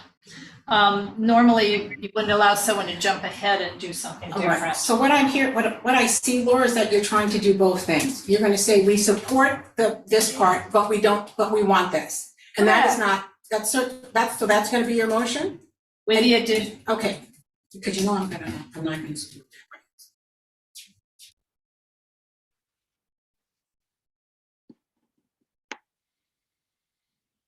All I was gonna do, but I'm sure everyone was gonna see that already. But Steve, you could, if no one seconds this, because it's a little incomplete, then your motion can go. Can you read that, Laura? I wrote possible motion. UNNC supports the adaptive reuse of the former theater into an event center banquet hall, which requires conditional use permits for alcohol and dancing. And we are pleased with the historic preservation aspects as presented, including the restoration of the marquee and the Kokosai sign, retention of the rock garden, and that was supposed to be, etc. However, we urge that we better the project with the addition of trees and other elements as discussed. I don't even remember anymore what the other elements are. The Japanese. No, I know, it's what John said. Oh. There's the Japanese heritage and preservation of the projector.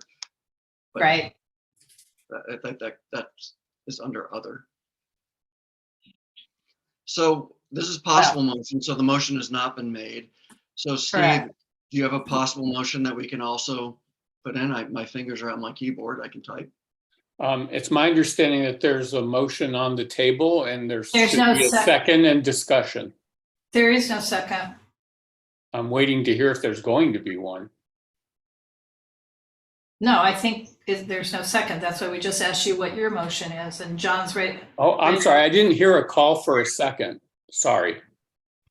Okay, is there a second on the motion in the chat?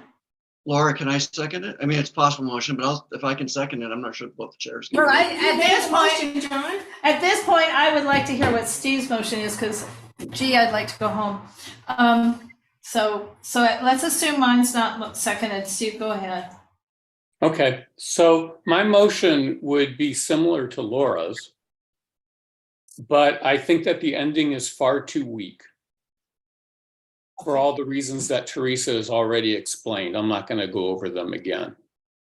And so my suggestion would be that we recommend to the neighborhood council that it support the project for all the reasons you've outlined, Laura, and that the neighborhood council strongly recommends and requests that addition to the tree canopy, for all the reasons that Teresa has stated, be a part of the project, that this is part of what the community would like as the developer's contribution in turn for the support of the community for the project. Steve, what I'm adding is I'm basically, instead of however, I have planning and zoning committee strongly recommends that the UNNC governing board. He's doing it. Sorry, I'm trying to write this. Requires. I don't think we can require. We asked that the ZA require it, right? Request. We're going to request that the ZA require. So what I'm going to do is I'm going to post this because I think that's a wordsmithing thing. Enhancement of the tree canopy. So strongly recommends that UNNC governing board. Request sounds not as strong as you want it to be. Mm-hmm. That word. Oh God, what would that be? Well, you got the gist of it. Request enhancement, and I also don't want to. Well, enhancement, he had said enhancement of the tree canopy as discussed. So on site. Yeah. We're talking on site. Yep. And Can I ask you for include- clarification? There is no tree canopy, so we can't enhance the canopy. You're just asking for the addition of parking lot tree landscaping. Yes. Great. Right. So Fine. I just want to be clear. Thank you. That's accurate. Because that parking lot's, the whole thing is pretty bereft. It's being. I was thinking more an enhancement of the tree canopy in the community, not necessarily. I agree with that. The tree canopy means the whole area. So I'm fine with leaving it the way we have. Okay, it. but are you typing away, John, and gonna post? Yes, I am. I'm trying my best. I know, it's hard. But let me just say, I realize that this who's is not. watching. I realize this is not absolutely consistent with what Teresa is asking us to support. But I do believe that it's important to be on record with the ZA that the community feels very strongly about this. The developer is asking for the community to support this project, even though what you're asking for is only interior changes. You're asking for the community to support this. And I think the community can support it if you can support the community. And I think a lot of this discussion has been disingenuous, right? When directly asked whether you're going to pave the parking lot, you said no. When directly asked about the number of spaces under control, you said it was more limited than it is. When the reality of it later becomes that it's a shared easement, you share control of the entire parking lot, and that you are going to pave the parking lot. So there are opportunities here for improvement, and the community would like to see it improved with at least one tree. Yeah, I personally disagree with that characterization of our interaction. We brought back to you all of your requests, and you responded yes to all of your requests except for one. No one has been disingenuous in this interaction. I find that comment to be very rude. No, it's not rude at all. It's extremely accurate. You can go back and review the Okay, video of the guys. meeting where it was exactly said. Steve and Miguel, I had feedback after the last meeting that I didn't do my job as chair to keep the temperatures a little down. So let's keep the temperatures down. I received an awful lot of emails after the last meeting. So I'm going to try real hard to do my duty as a chair. Can I maybe offer, so I see what John posted, to respond to Steve, right? The real request is that the developer do whatever they can to install one tree in the parking lot. Put that in your motion that addresses, right? Put that in your motion, which is the, right, whatever the language is. Be as specific as you can. I understand. I hear Teresa. I hear Steve. I'm, of course, I'm sort of with Miguel on this one. We're here to try to basically, you all know me for a long, long, long time. I've known Laura for 25 years, right? I've always tried to do But every whatever time you say that, Dana, I you're know. so much younger than me, am that not. it really It's so gives away crazy, Laura. my I age. know. Right. So, Yeah. right. But we hear that you have younger children still, so that tells everyone how I old now you have a are. high schooler, which is crazy Okay. because you knew me when I was pregnant with Okay. both kids. That's true too. Anyway, So there's a motion on the, So Well, I would there's just recommend. there's a movable feast motion on the floor, so I'm not sure what the final motion is. Just to move this along and address Steve's last comment, just make it a little bit more specific that says UNNC is encouraging the addition of a minimum of one tree in the parking lot, because that's really what the ask is, so that it's clear. And then you have something actionable that hopefully you can take some action. I'm adding to it. Oh, John, you're doing it? Okay. I've added inclusion. We had a question from Mitchell. Yes. Right. Well, and just for Mitchell and also mica, and they're also retaining the terrazzo flooring. So, I wasn't really trying to write everything down, but it looks like they're retaining everything. They're gonna use the movie poster holders, whatever they're called, to do good. John, can you read that motion back, Yeah, John? because it's And then so can we get a much. second? Oh, but hey, just want to make a correction here. Just letting Mika know that Miguel did agree with the plaque. Right. So that's been but agreed on. we're But talking- we want to have the projector on site. right. Okay, not Well, off site.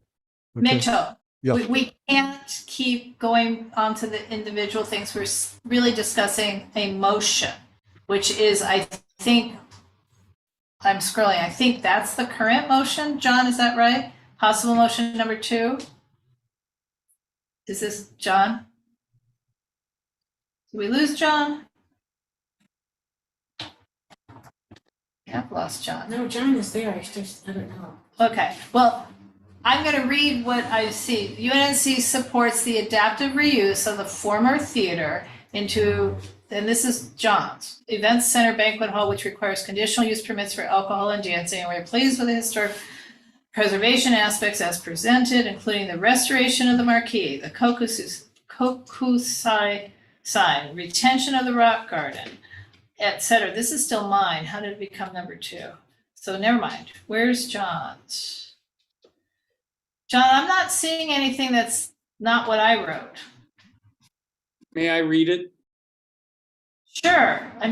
Possible motion number 2 from John. UNNC support, as written by John, as articulated Right. by me. UNNC supports the adaptive reuse of the former theater into an event center banquet hall, which requires conditional use permits for alcohol and dancing, and we are pleased with historic preservation aspects as presented, including the restoration of the marquee, kokusai sign, retention of the rock garden. There's also the plaque that's been agreed upon, et cetera. All the things that have been agreed the projector, the upon. terrazzo. All the things that have been agreed upon. Planning and Zoning Committee strongly recommends that the UNNC request of the zoning administrator enhancement of the tree canopy on site and include elements of the Japanese history of the site as discussed. I think that's fine. That's the motion. That's my motion. Right, and Dana had here goes the rest of John's, and Dana had suggested that tree means essentially one tree in the parking lot. And we don't have to keep putting the word plaque. Yes, the plaque, and the projector. You could wordsmith the thing Right, so we can that it makes grammatical sense and is consistent. That's the motion. Is there a second? Okay, who made the motion? I did. Steve did. Steve. Who seconds it? Okay, I'll second it. Okay. Okay. And is there discussion on this motion? I will say this has to form the basis of a brief letter that the board would have to approve, because it's all over the place in the chat. So we'll have to put it into something a little more cohesive. But is there discussion, or are we just going straight to a vote? And My only discussion point, I think we've reached about as much consensus as I think we've reached consensus. I think we're all agreed upon everything that we want is valid and good, and it would make a better project, make a better community. And I think it's about how strongly we say it.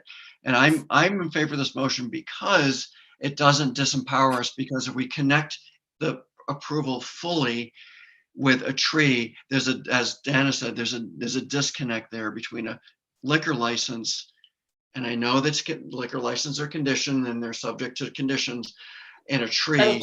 And there's no, so I think just saying. Yeah, there's not a nexus on that. The nexus would only be,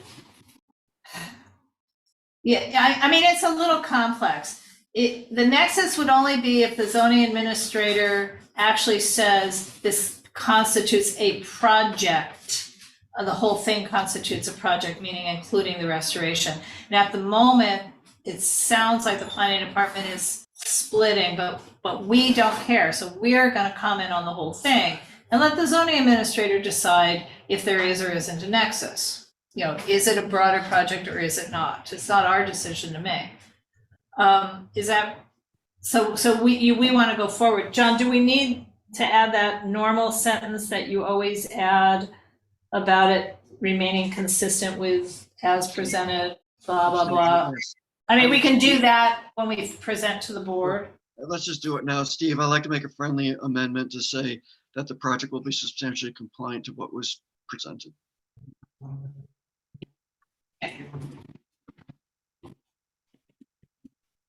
Steve, I support the amendment. Thank you. Warwick, do you have to? Yeah, to what was presented here tonight.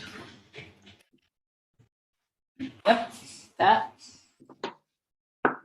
And they obviously didn't present trees. They presented historic preservation and discuss, you know, the actual They said conditional use security permit. guards, there were a lot of things. Right, they said. Okay, exactly. So can we take them to the vote? Can we take the vote? So I just want to address, Mitchell has a question in the chat to include the projector and the plaque. Yes.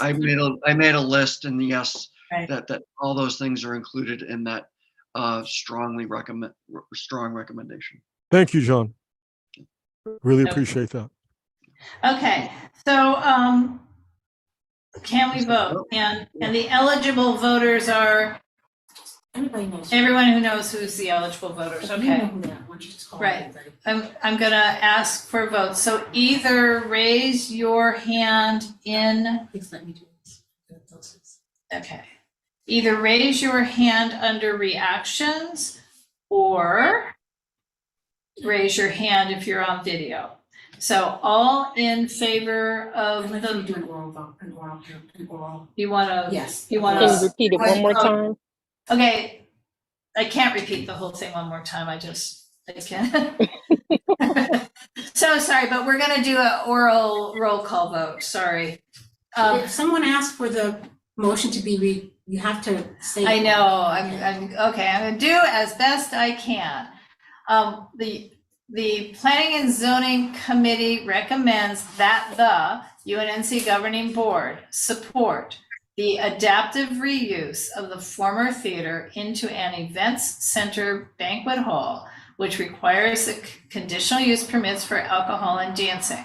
And we are pleased with the historic preservation aspects as presented, including the restoration of the marquee and the kokusai sign, the retention of the rock garden, the plaque, the retention of the movie poster holders, the use of them to showcase history of the building, the retention of the terrazzo floor, the retention of some way or another of the physical projector, and other character defining elements as discussed here tonight.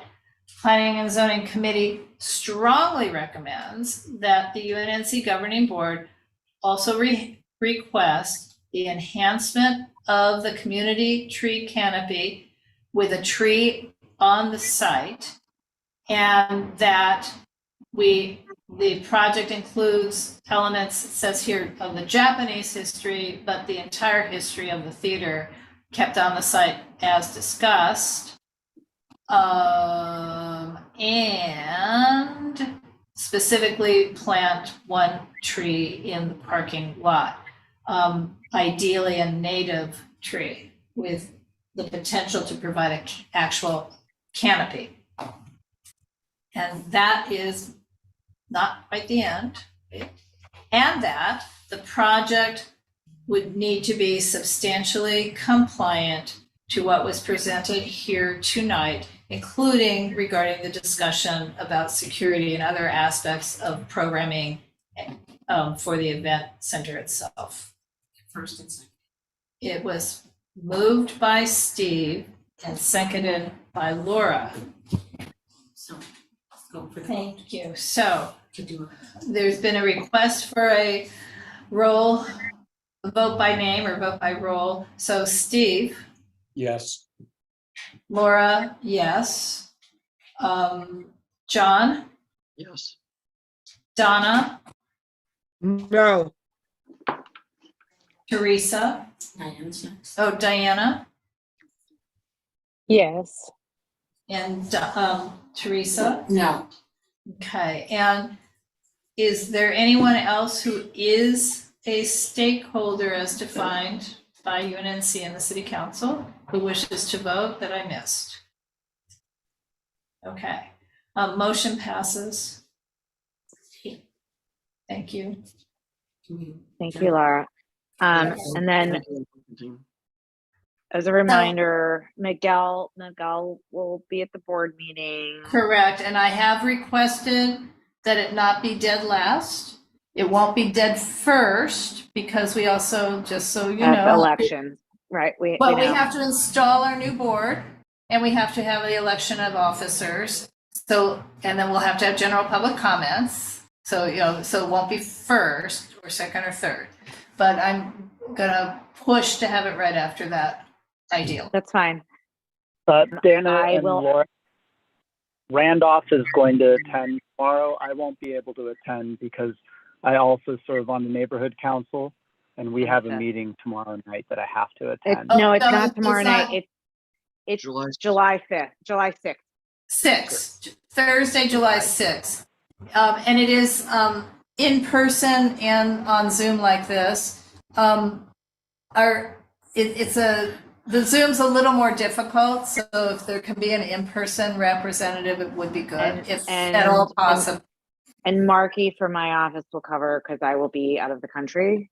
So we'll make sure, Laura, we can maybe talk tomorrow just about, we'll make sure we've got the right people. Really appreciate all your time. This is a very long meeting for supposed to be a relatively simple project, but I really appreciate, right, the much more collaborative conversation than what I understand happened last time. So thank you all. And I'm going to respectfully sign off. Okay. Your kids just texted me. Yes. Thank you all. Thanks, Dan. Thank you. Okay. So for those who are still here, we do have the other business follow-up, et cetera, under old business on the agenda. So the one thing I can report, John, I don't think you know this, the matter to which I am recused. 1848 Gramercy. It's deferred to. What? It's deferred to. Oh, that's right. It's deferred until August. The Plum Committee, I don't know if you know, John, but there were so many things on that committee. The wildlife ordinance was on there. There were 110 people that showed up to speak in person. It did pass, but and CFAC took a position. It's been going on since 2014. So that they had to rearrange the schedule, so it's going to be postponed until then. Okay, great. And I think also, did I hear this correctly? And is Steve still here?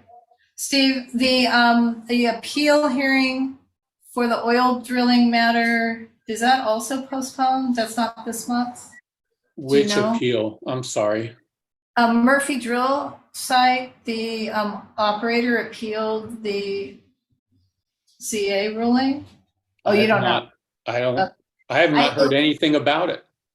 Oh, well, okay, so I don't know what I know. The original hearing was also scheduled for this month at the South LA Area Planning Commission. I think I heard it's been deferred till August.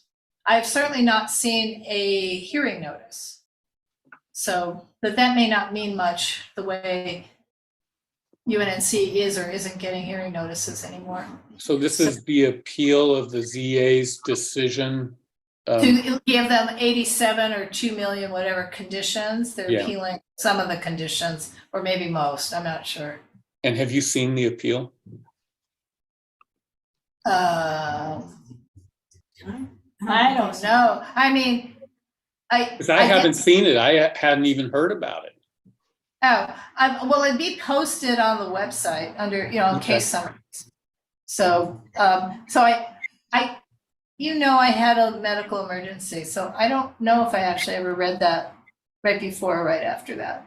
I don't know about your medical emergency, but I'm sorry that you had one. Laura had a heart attack a month or so ago, but you know, it is so late. We don't need, And we are on this one agenda item all night. Oh my God, I'm dying. Yeah. And I know you must be too, John. I'm So- 11:15, so I am truly Yeah. dying. And we're at 2 hours, so I recommend, thanks for bringing those updates, Laura. I recommend that this is anything Adjourn. else during the meeting. okay, so everyone who wants the chat should save the chat before I end the meeting. And how you do it is the three little dots you see right there, if you can see it on the screen. Whoop, where'd it go? I was gonna demonstrate. There's only two. Donna doesn't save the chat. Okay, fine. Diana, I don't know. Do you know how to save the chat? Do you want the chat, Diana? Well, we'll have No, the you chat. know what? If you guys are recording it, it actually will transcribe if you're recording it to the No, we- cloud or something like that. Right, On we- YouTube. We I- will. but on my phone, Okay. I don't know if I have that option. Okay, Diana, Which that's is fine. fine. We will have the chat. If you decide you want to see the chat, just email me and I will get it to you. All righty. Thank you so much. Thank you, everybody. I'm gonna sign off. Thank you. Thank you Okay. for everything you guys do and your time.